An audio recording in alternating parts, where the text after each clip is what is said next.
మనం రోజూ వాడే బ్రౌజర్ వెనుక ఒక పెద్ద యుద్ధమే జరుగుతోంది. మీకు తెలుసా? ఇది మామూలు యుద్ధం కాదు. కంపెనీల మధ్య పోరాటం అస్సలు కాదు. ఇది మన ఆలోచనా విధానాన్నే మార్చేస్తున్న బ్రెయిన్ వార్స్. సో ఈరోజు మనం దీని గురించే కొంచెం లోతుగా తెలుసుకుందాం. సరే, ఈ అద్భుతమైన విశ్లేషణకు మూలం ఏంటంటే IR4X వారి డిజిటల్ ట్రాన్స్ఫర్మేషన్ గైడ్.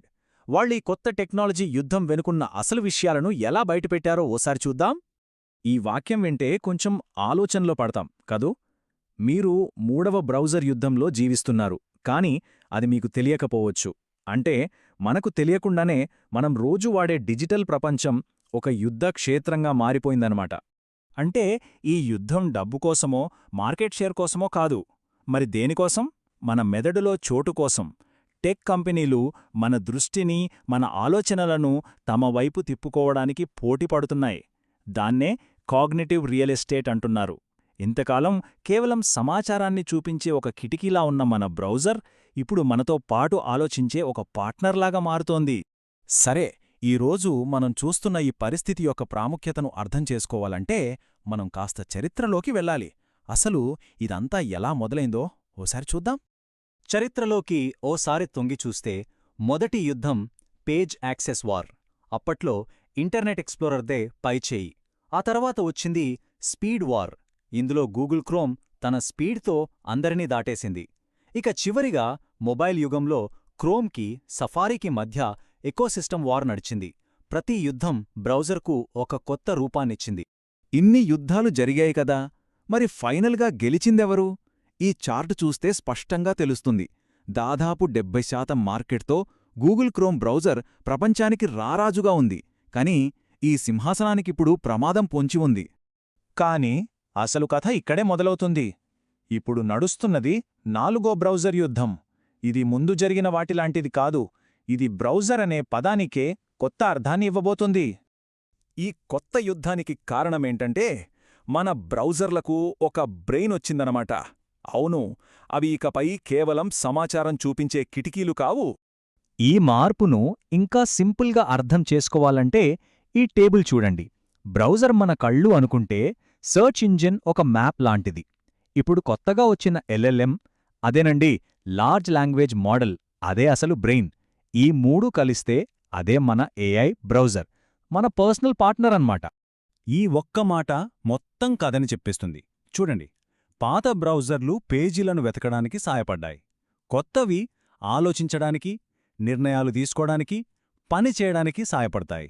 అంటే మనం సమాచారాన్ని వెతికే స్టేజ్ నుంచి ఆ సమాచారంతో ఏదైనా క్రియేట్ చేసే స్టేజ్కి వెళ్తున్నాం. సరే, ఈ కొత్త యుద్ధరంగంలో గూగుల్కి సవాలు విసురుతున్న కొత్త యోధులెవరంటే ఓపెన్ఏఐ, పర్ప్లెక్సిటీ లాంటి స్టార్టప్లు, అలాగే ఆర్క్, బ్రేవ్ లాంటి ఇన్నోవేటివ్ బ్రౌజర్లు. ఇవన్నీ ఏఐతో బ్రౌజింగ్ అనుభవాన్ని పూర్తిగా మార్చేస్తున్నాయి.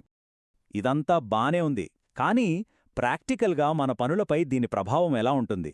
ఒక చిన్న ఉదాహరణతో దీన్ని అర్థం చేసుకుందాం. గంటల తరబడి చేసే పనిని సెకండ్లలో ఎలా పూర్తి చేయొచ్చో చూడండి. ఒకప్పుడు ఒక CFO రీసెర్చ్ చెయ్యాలంటే అదొక పెద్ద ప్రాసెస్. కీవర్డ్స్ వెతకాలి, వచ్చిన లింకులన్నీ చదవాలి, డేటాను చేత్తో ఎక్సెల్లో ఎంటర్ చెయ్యాలి. కాని ఇప్పుడు చూడండి, ఒకే ఒక్క కమాండ్ ఇస్తే చాలు, AI బ్రౌజరే అన్ని పనులు చేసేస్తుంది. గంటల కొద్దీ పట్టే ఆ పనిని AI బ్రౌజర్ ఎంతసేపట్లో చేస్తుందనుకుంటున్నారు? కేవలం 90 సెకండ్లు. ఇది మన పనిచేసే విధానంలో ఎంత పెద్ద మార్పో కదా! ఇది కేవలం టైం సేవ్ చేయడం మాత్రమే కాదు, అంతకు మించి. దీన్నే కాగ్నిటివ్ లివరేజ్ అంటారు. అంటే బ్రౌజర్ మన మెదడుపై భారాన్ని తగ్గించి మనకొక జూనియర్ అనలిస్ట్ లాగా సాయం చేస్తుందన్నమాట. ఈ మార్పు కేవలం బ్రౌజర్లకే పరిమితం కాదు. ఇది నాలెడ్జ్ వర్క్ చేసే ప్రతి ఒక్కరి భవిష్యత్తును మార్చేయబోతోంది. అందుకే మనం వేసే ప్రతి క్లిక్ చాలా ముఖ్యం. చూడండి, ఇది ఒక రకంగా ఇంటెలిజెన్స్ యొక్క పరిణామ క్రమం. స్టెప్ 1 బ్రౌజర్ 1.0 పేజీలను ఓపెన్ చేసేది. స్టెప్ 2 ర్యాంక్ చేసేది. స్టెప్ 3 ఉద్దేశాన్ని అర్థం చేసుకునేది. ఇక ఇప్పుడు మనం ఉన్నది స్టెప్ 4లో, బ్రౌజర్ 4.0. అదే ఆలోచించి పనులు చేసే ఏజ్. ఈ టెక్నాలజీ వెనుక ఉన్న డబ్బు ఎంత పెద్దదో ఈ నెంబర్లు చూస్తే అర్థమవుతోంది. 2024లో $4.5 బిలియన్ ఉన్న ఈ మార్కెట్ 10ఏళ్లలో ఏకంగా $76.8 బిలియన్ చేరుకోబోతోంది. ఇది టెక్ ప్రపంచంలో ఒక సునామీ లాంటిది. అయితే ఈ బ్రెయిన్ వారులో అసలు విజేత ఎవరు?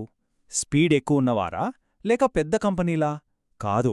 ఎవరు మన ఆలోచనలను బాగా అర్థం చేసుకుని మన సామర్థ్యాన్ని పెంచుతారో వారే నిజమైన విజేతలు.